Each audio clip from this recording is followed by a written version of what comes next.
दुनिया का सबसे महंगा दूध किस जानवर का होता है?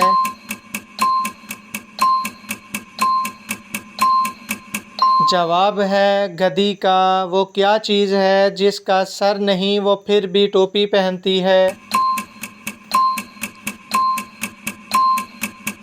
जवाब है बोतल। वो क्या है जो ज़िंदा हो तो दफना देते हैं और अगर मर जाए तो इसे निकाल लेते हैं? बताएं क्या है?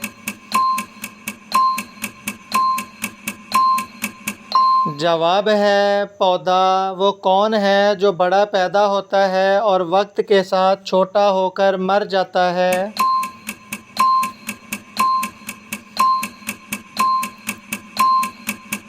जवाब है पेंसिल। दुनिया का पहला करेंसी नोट किस मुल्क ने बनाया था?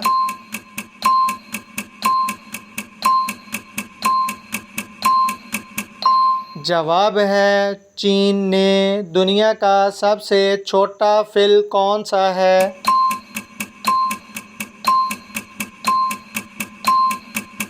जवाब है फालसा।